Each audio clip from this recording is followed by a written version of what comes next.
Good afternoon. I now convene the General Conference Committee, and we'll start with opening statements. And I guess I'll start with my own. Thank you all for joining us for this year's Mothership, the next step as we move forward in our budget process.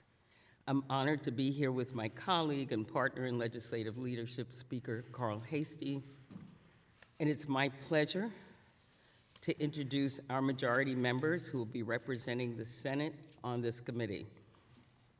To my right, Senate Finance Chair, Senator Liz Krueger, Deputy Majority Leader, Senator Mike Gianaris, Chair of the Democratic Conference, Senator Jose Serrano, as alternate member for the Majority Budget and Revenue Committee Chair, Senator Andrew Gennardis. I'd also like to recognize Senate Minority Leader Robert Ortt, who will also represent the Senate on this committee, along with alternate for the Minority Deputy Minority Leader, Senator Andrew Lanza. Also welcome to my Assembly colleagues and to Assembly Minority Leader Bill Barclay. As we begin this year's budget process, I'm pleased to take a few minutes to discuss the core budget priorities of the Senate majority before I turn it over to my colleagues for their opening remarks. The Senate majority budget prioritizes investment in working and middle-class families and centers the most pressing concerns of New Yorkers. It recognizes that affordability generates opportunity and the importance of maintaining a firm fiscal footing while prioritizing long-term investments. This budget seeks to uplift our state's economy and better the lives of all residents while we make generational impacts.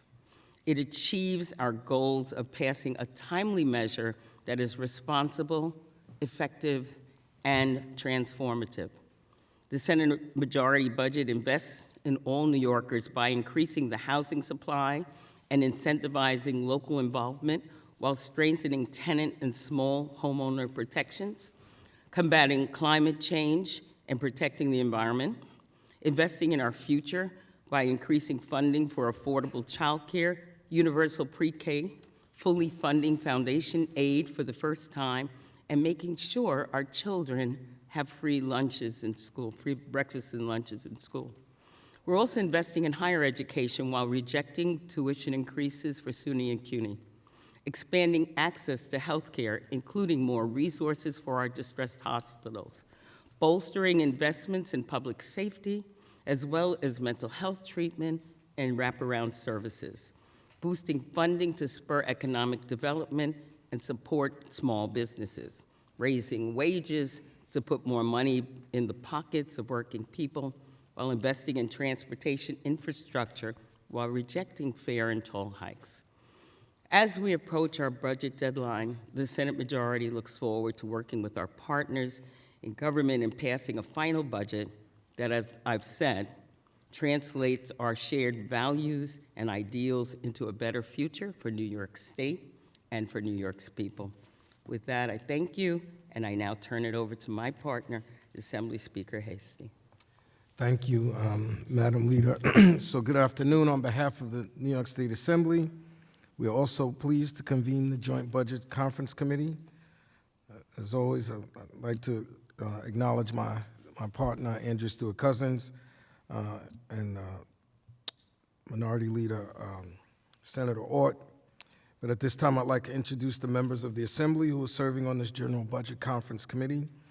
Majority Leader Crystal Peoples-Stokes, Ways and Means Committee Chair Helene Weinstein, Deputy Speaker Phil Ramos, Speaker Pro Temp Jeff Aubrey, Minority Leader Will Barclay, and Assembly Member Ed Rah. The Assembly Majority proposal offers a smart and fiscally responsible plan to move New York forward. We are committed to addressing affordability issues head-on in all aspects of our proposal so that we can continue to put New York families first. New York is a very diverse state, and yet everywhere I go, New Yorkers tell me they're looking for the same things: affordable housing, good jobs, and better opportunities for their children. Our spending plan invests $1.5 billion to assist tenants with arrears and provide homeowner assistance. It creates a rental assistance for individuals and families who are homeless or at the risk of homelessness, a program to better connect residents to home ownership programs, and incentivizes the development of new housing in municipalities all across the state. The plan ensures that higher education is affordable and accessible to all by making investments that prevent tuition increases at SUNY and CUNY. As everyone knows, I'm a proud graduate of both, and by raising the tuition assistance program income limit threshold. The Assembly's proposal invests a historic $34.3 billion in general fund to our public schools and includes $2.6 billion to fully fund foundation aid for the first time since the formula was created a mere 16 years ago. Our budget also includes additional funding for child care, building on last year's historic four-year, $7 billion investment, $2.7 billion in funding for Medicaid, and $110 million for public health. Critical investments in our criminal justice system, a commitment to raising the minimum wage that ensures annual raises for workers with emphasis on home care, and investments that help the state transition away from fossil fuels and funding for energy affordability programs.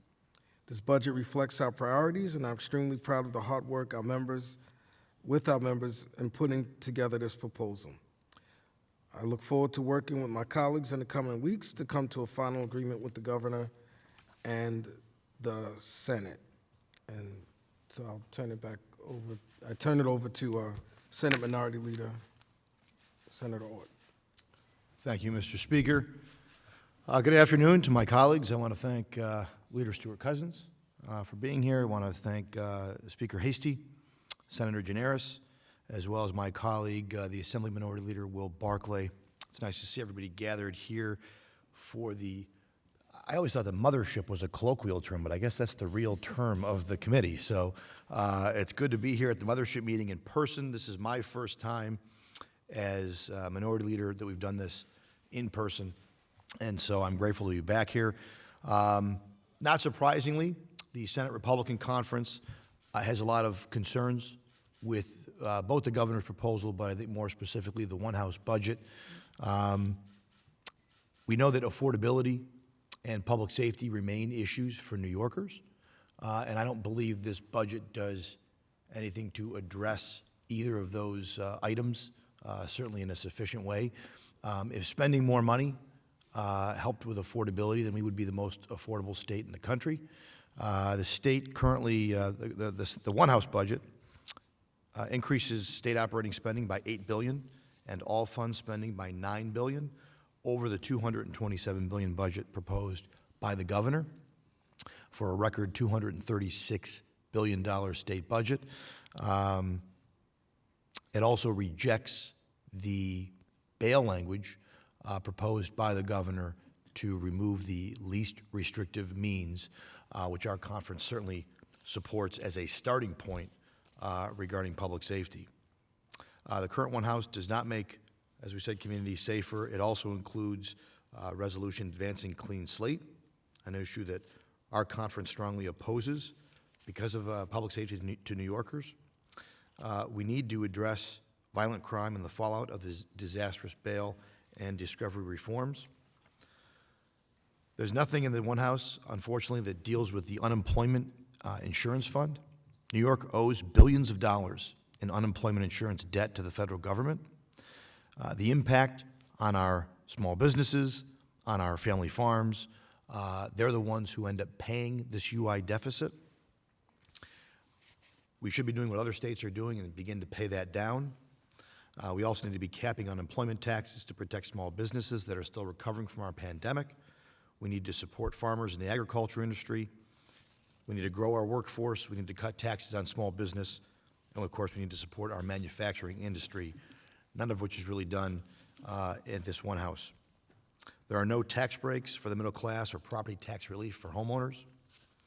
I was pleased to see that the governor's proposal to ban fossil fuel appliances and heating equipment for existing homes was rejected or not included, but I was a little concerned by some of the comments from the majority about that it's a pause and we're trying to figure out the cost. The cost is going to be astronomical, and I don't know that there's any way we're going to be able to pay for that that doesn't, again, raise New Yorkers' taxes, utility rates, and continue to make New York one of the most expensive states in the country. We should be working towards a diversified energy portfolio in this state, which includes all forms of energy. That's going to keep costs down. That's going to make sure we're protected in a case of an emergency, and that's going to be the best energy policy going forward for our state. Of course, when you spend $236 billion, there are some good things in the One House, and we also agree with certain things in the governor's proposal, which was combating the opioid epidemic, something that I spent several years on, and our conference has spent advocating for more resources to help families, to help those struggling with addiction. Addressing the mental health crisis, I think, is a critical, important need for this state to bring more beds online and put more funding behind services to help those with mental health crises, and rejecting, of course, as I said, or omitting the governor's fossil fuel ban on existing construction. This is a very large budget, and throughout this process, we owe it to New Yorkers to be open and transparent with all conferences having input. Again, I want to thank my colleagues who are here today, and hopefully we can get to a budget that makes New York safer, stronger, and more free. At this time, I'll turn it over to my colleague in the Assembly, I think, Assembly Minority Leader Will Barclay. Thank you, Leader Ort. Good afternoon, everybody. To Speaker Hasty, Majority Leader Stewart Cousins, and of course, who I just mentioned, Minority Leader Ort, and all our colleagues here today. I appreciate the opportunity to speak for the Assembly Republican Conference. One thing I was pleased to hear by all the leaders was talking about two issues that we're hearing from constituents throughout New York State, and that's the issue of affordability and the issue of crime. Unfortunately, our conference thinks neither the governor's proposed budget nor either of the legislature's one-house budget bills sufficiently address these two issues. Let me begin with affordability.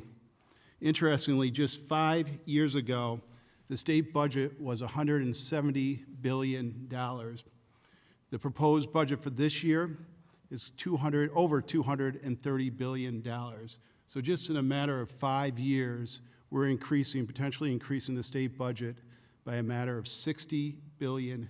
And to put that in perspective, 2/3 of all the other states in the nation don't even have a budget of $60 billion. Now, how do the majorities propose to pay for all this? My colleagues and friends on the other side of the aisle, as they always do, propose to raise taxes.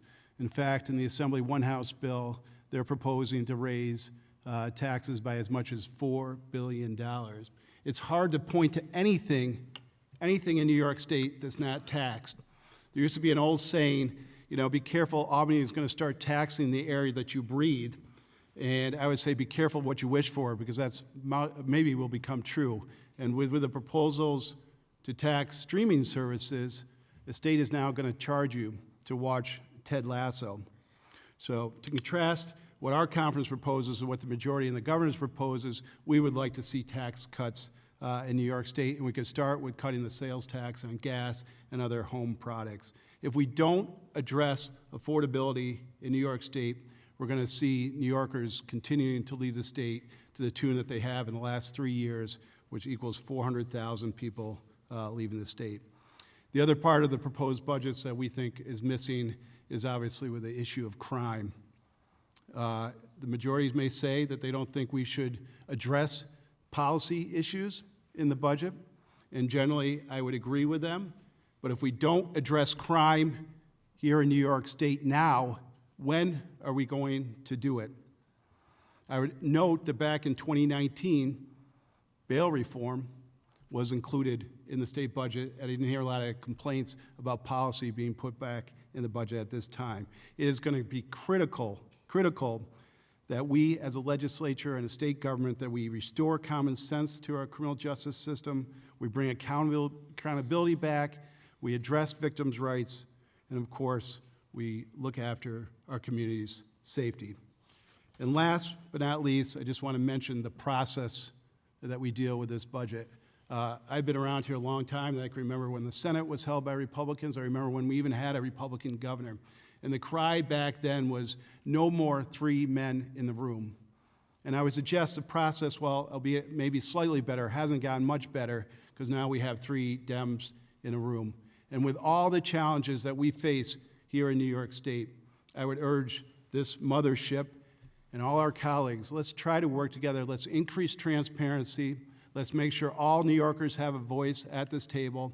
And let's make sure all legislators are involved in this budget process. Because with the challenges we face, now it's more important that we end up with a transparent budget that will be a better work product than maybe we've had in the past. Thank you very much. Okay. So let's go over the conference committee rules. The Senate and Assembly have each executed the joint certificate beginning the conference committee process in an effort to reconcile variations in the budget proposals passed by each house.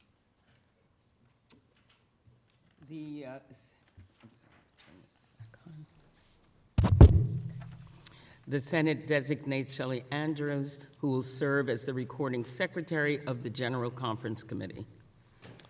The Assembly designates Catherine Ambrosio as the Assembly's recording secretary of the General Conference Committee. We have appointed members to the various joint budget subcommittees, and lists of the member assignments to each subcommittee have been distributed by the press offices. The General Conference Committee will meet as needed, and the schedule for the joint budget subcommittee meetings have been distributed by the press offices. This General Conference Committee meeting is now adjourned, subject to the call of the co-chairs. Thank you, everyone. Thank you.